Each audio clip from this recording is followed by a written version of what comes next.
శ్రీ చింతామణి అమ్మవారు కవిటి శ్రీకాకుళం జిల్లాలోని ఇచ్చాపురం నియోజకవర్గంలో కవిటి మండలంలోని కవిటి గ్రామంలో వెలసి ఉన్న శ్రీ చింతామణి అమ్మవారు సంబరాలు మహోత్సవాలు తేదీ 13 మే 2026 ప్రారంభమై జూన్ 2వ తేదీ 2026 ముగింపుగా జరుగుతున్నాయి. అయితే మహోత్సవానికి అందరూ వచ్చి ఈ కార్యక్రమాన్ని జయప్రదం చేస్తారని ప్రజలు కోరుకుంటున్నారు. అలాగే తేదీ 12 మే 2026 తేదీన ఉదయం 3:30 గంటలకు మేము ఆలయ ప్రాంగణంలో చేరుకుని ఆ అమ్మవారి సన్నిధిలో చేరుకుని పూజా కార్యక్రమాల్ని నిర్విఘ్నంగా జరిపించాలని పెద్దలు కోరడం జరిగింది. అంటే ఆ అవకాశం ఇచ్చిన చింతామణి అమ్మవారికి ప్రత్యేకంగా మా కుటుంబం తరపున ప్రత్యేకమైన శిరస్సు నుంచి పాదాభివందనాలు తెలియజేసుకుంటున్నాను. అలాగే ఆ అవకాశం రావడం, ఊరేగే సమయం వస్తున్నప్పుడు మేము ఈరోజు చేయడం ఈ కార్యక్రమానికి మాకు ఎంతో ఆనందం అనిపించింది. అలాగే చింతామణి అమ్మవారి ఉత్సవాలు 9 సంవత్సరాలకు 7 సంవత్సరాలకు ఇలా జరుగుతుంటాయి. అయితే ఈ సంవత్సరం మరింత శోభాయమానంగా అమ్మవారు అలంకరించబడి వీధులందు తిరుగుతూ ఈ కార్యక్రమంలో తమ ఆశీస్సులు అందించి భక్తులకు కొలిచేవారికి అన్ని కోరికలు తీర్చే శ్రీ చింతామణి అమ్మవారు ఈ ప్రాంగణంలో వెలిసి ఉన్నదన్న వాస్తవం. అయితే ఇక్కడ పుర ప్రముఖులు, పురజనులు, పెద్దలు, అలాగే నాయకులు అందరూ కలిసి ఈ కార్యక్రమానికి జయప్రదం చేయాలని సర్వం అన్నీ సిద్ధం చేశారు, సన్నిధం చేశారు. ఇక్కడ పూజలు నిర్విఘ్నంగా జరుగుతుంటాయి. అయితే ఈ అమ్మవారికి చాలా చాలా శక్తులు ఉన్నాయన్నది మనం వింటూనే ఉంటాం. అలాగే ఉదయం ప్రాంగణంలో 3:30 ఉదయం వేగుజామున వెళ్ళి అమ్మవారిని దర్శించుకుని మేలుకొలిపి పూజారులు అందరూ మేలుకొలిపి ఈ కార్యక్రమాన్ని మహిళలందరూ చేసి ఆమెను అలంకరించుతారు. ఎలా అలంకరించారు, ఎలా పూజ నిర్విఘ్నంగా జరుపుతుంటారు అన్నది చూపించాలనే తాపత్రయంతో ఈరోజు ప్రతిదీ కూడా మీ ముందు ఉంచుతున్నాను. ఒకసారి మీరు నిశితంగా పరిశీలించి చూడవచ్చు. ఇక్కడ అలంకరించుకున్న ప్రతిదీ కూడా అమ్మవారు తనకు తానుగా చేయించుకుంటుందట, తనకు తానుగా అన్నీ సమకూర్చుకుంటుందట అని అక్కడ ప్రతీది. అలాగే ఈ అమ్మవారు చాలా శక్తులు ఉన్నాయన్నది వాస్తవమని అందరూ అంటుంటారు. అలాగే ఈ ప్రాంగణంలో అమ్మవారి చుట్టూ 3 ప్రదక్షిణలు చేసి లోపలికి వెళ్ళడం, అలాగే ఆమెను కోరికలు కోరుకుంటారు. అయితే ఈ ప్రాంగణంలో కాళీమాత దేవాలయం కూడా ఉంది. అలాగే మీరు చూస్తూనే ఉంటారు, ఇప్పుడు కాళీమాత దేవాలయం చాలా ప్రసిద్ధి కూడా. నిజంగా చెప్పాలంటే ఈ ఉద్యానవనంలో ప్రతిదీ ఒక అలంకరణ. పక్కనే ఉన్న సముద్రం, పొలిమేరలో ఉన్నటువంటి ఆ సముద్రానికి వెళ్ళి ఆ కెరటాలను ఆస్వాదించవచ్చు. అలాగే చీకట్లో చేర్చుకుని వచ్చే సూర్యుడు కూడా అప్పుడప్పుడు మనకి నేరుగా కనిపిస్తుంటాడు.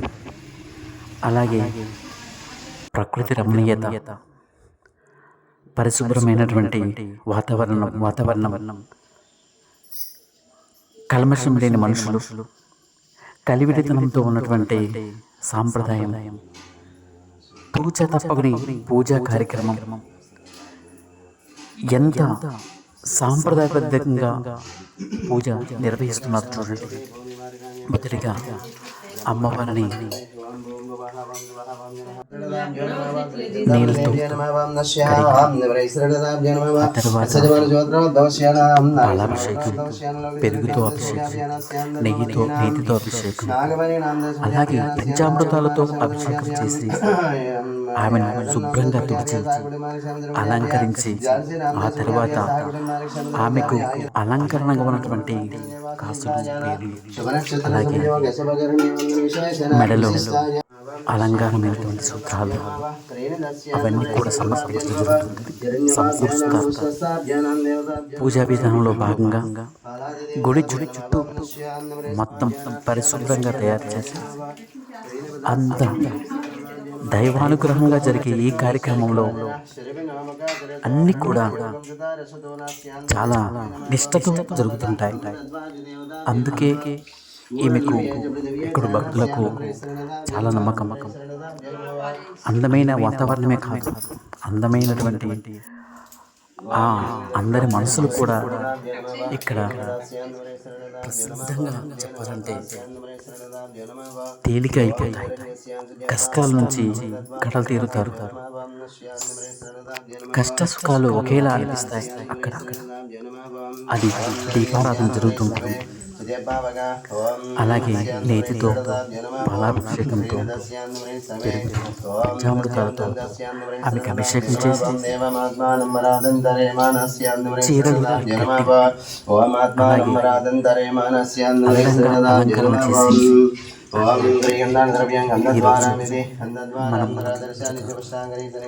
అలా ఉంచడం ఒక కళ్ళకు కమనీయంగా కనిపిస్తుంది. నిజంగా ఆ స్వరాలు వింటుంటే, అక్కడ పాటలు, సంగీత స్వరాలు వింటుంటే నిజంగా పరవశించిపోతుంది మనసు. అలా ఏకాగ్రతతో అక్కడ కూర్చుని ఓ గంట పాటు ఉంటే నిజంగా అన్నీ మర్చిపోతాం. అలా అమ్మవారు మనల్ని పిలిపించుకుంటుంది, అక్కడ సేవలు చేయించుకుంటుంది. సేవా తత్పరత ఉన్న వాళ్ళే అక్కడికి వెళ్ళి సేవలు చేస్తారు. ఆ సేవా తత్పరత ఉన్న వాళ్ళు మాత్రమే అక్కడ సేవలు చేస్తారు. ఆ తర్వాత అమ్మవారు వాళ్ళని అనుగ్రహం కూడా ఇస్తుంది. నిజంగా చెప్పాలంటే అమ్మవారు 3:30కే ఉదయం బ్రహ్మీ కాలంలోనే నిద్రలేస్తారన్నది పరిపాటి. అలా నిద్ర మేల్కొల్పిన పూజా విధానం అయితేనే పూజారుడు, బ్రాహ్మణుడు అక్కడ ఉన్నటువంటి సాంప్రదాయబద్ధంగా మేల్కొల్పి రక్తచందనమైనటువంటి అంటే కుంకుమ, ఎర్ర కుంకుమతో పరిశుభ్రంగా చేసి వస్త్రాలు ధరించి అలంకరణ చేసి కిరీటం పెట్టి ఆమెను సిద్ధం చేస్తారు. అలాగే మనకి అవకాశం రావడం, సేవ చేసే అవకాశం రావడం నిజంగా చాలా సంతోషం, ఆనందం. ఎందరికీ కానీ దొరకని అదృష్టం. నిజంగా చెప్పాలంటే అమ్మవారు తమ సేవలు అందరి భక్తులతో చేయించుకుంటుంది. ఆ భక్త పారవశ్యమైనటువంటి మనసులు మాత్రమే అక్కడ ఉల్లాసంగా ఉంటాయి, ఉత్సాహంగా ఉంటాయి. తమ మనసులో ఎటువంటి బాధలు ఉన్నా ఆమె దగ్గర వేడుకోవాలి, అవి తీరిపోతాయి. అలాగే సక్రమైనటువంటి ప్రవర్తన కలిగినటువంటి మనసులు నిజంగా మరో స్థాయికి చేరుకుంటారు. అందుకే పెద్ద పెద్ద నాయకులు, పెద్ద పెద్ద మనుషులందరూ కూడా ఇక్కడ తమ కోరికలను మనసులో ఉంచుకుని ఆమె దగ్గర చెబుతారట. చెబితే అవి నెరవేరుతాయన్నది ఇక్కడ ప్రజల ప్రగాఢ విశ్వాసం. అందుకే మేలుకొలుపులు అనేది అమ్మవారికి చాలా బాగా చూసుకుంటుంది. ప్రజలు కూడా ఈ కార్యక్రమానికి తండోపతండాలుగా వచ్చి చుట్టుపక్కల గ్రామాలందరూ కూడా వచ్చి అన్ని విధాలుగా సహకరించి ఈ కార్యక్రమాన్ని జయప్రదం చేస్తుంటారు. నిజంగా కవిట్లో సంబరాలంటే ఒక మార్పు ఉంటుంది. ఎందుకంటే ఇది ఇలా ఉంటుంది, ఇక్కడ ఇలా చేస్తారు, ఇలా ఉంటుంది, ఐకమత్యంతో చేస్తారు, ఐకమత్యంగా ఉంటుంది అన్నట్టు ఉంటుంది. అలాగే అమ్మవారు కూడా ఈ సుమారుగా నెల రోజుల పాటు వెళ్ళి మళ్ళీ తిరిగి ఈ స్థానానికి చేరుకుంటారు. ఎందుకంటే సంబరాల్లో ప్రతి ఒక్క ఊరు వాడవాడ తిరిగి వీధి తిరిగి మళ్ళీ ఇక్కడ చేరుకుంటారు. అలా చేరుకోవడం ఇక్కడ సాంప్రదాయం. అలా ప్రతి ఇంటి దగ్గరికి వెళ్తే అందరూ కాళ్ళు కడిగి అక్కడ ఒక్కొక్కరు ఒక్కో విధంగా ఏదేదైతే అనుకున్నారో ఆ విధంగా ఒక్కో వీధిలో ఒక్క ఇంటి దగ్గర కాళ్ళు కడిగి ఆమెకు సత్కరిస్తారు. అలాగే అమ్మకు శాంతింపజేస్తారు. పూలమల్లతో నిమ్మకాయలతో ఆమెను అలంకరించడం జరుగుతుంది. చూస్తున్నారు కదా. అలాగే శ్రీ చింతామణి అమ్మవారు కవిటి గ్రామంలో వెలిసి ఇప్పటికీ చాలా ఏళ్ళు గడిచింది. కొన్ని దశాబ్దాల పాటు ఈ చరిత్ర ఇలాగే ఉంది. అలాగా రాటు వేశారు మొన్ననే. అక్కడికి వెళ్ళి అక్కడ అమ్మవారు ఉండి మళ్ళీ నెల తర్వాత ఇక్కడికి వస్తుందన్నది ప్రతీతి. చూడండి, అక్కడ పూజా విధానం నిష్ఠతో నియమాలతో ఎంతో పవిత్రతతో సాగుతుంది. ఈ కార్యక్రమాల్లో మీరు చూసి నిజంగానే రేపటి నుంచి జరగబోయే అదే తేదీ 13/5/2026 తేదీన జరిగే ఈ కార్యక్రమానికి మీరంతా విచ్చేసి ఈ కార్యక్రమాన్ని జయప్రదం చేస్తారని అందరి తరపున మేము కోరుకుంటున్నాం. అలాగే ఈ కార్యక్రమంలో మహిళలు, పిల్లలు, పెద్దలు అందరూ పాల్గొని నాయకులు, అలాగే యువకులు అందరూ కూడా ఈ కార్యక్రమంలో పాల్గొని ఈ కార్యక్రమం జయప్రదం చేస్తారు. అమ్మకు ఎంతో ఇష్టమైనటువంటి ధూపదీపాలు, నైవేద్యాలు, అలాగే ఈ పొగలు అమ్మకు చాలా ఇష్టం. అందుకే అమ్మవారిని ఇవన్నిటితో సత్కరించి సమర్పించి ఆ కోరికను తీరుస్తారు. ఇది ఇక్కడ ప్రతీది. ఎంతో ఎంతో ఎంతో అదృష్టం ఉంటే తప్ప ఉదయం లేచి వెళ్ళి ఆమె దర్శించుకోవడం ఒక భాగ్యం అని అంటున్నాను. ఇది అందరికీ దొరకని భాగ్యం. ఈరోజు ఈ కార్యక్రమానికి వెళ్ళి తిరిగి రావడం, ఎంతో ఆనందంగా రావడం మాకు చాలా చాలా చాలా సంతోషం ఇచ్చింది. ఎలాగో పూజ చేసేయడం వేరు, మనసా వాచ కర్మలపైన ప్రమాణం చేసి వెళ్ళి అక్కడ కోరికలు కోరుకున్న తర్వాత అవి పూర్తయినది ప్రతీది. నిజంగానే అమ్మ చలువ ఉంటే ఏదైనా మనకి సాక్షాత్కారమవుతున్నది ఇక్కడ వాస్తవం. ఈ కార్యక్రమాన్ని మీరంతా విచ్చేసి జయప్రదం చేస్తారని అందరి తరఫున కోరుకుంటున్నాను. అలాగే ముందుగా ఈ వీడియో మీకోసం చూడండి. అమ్మవారి ఆశీస్సులు అందాలంటే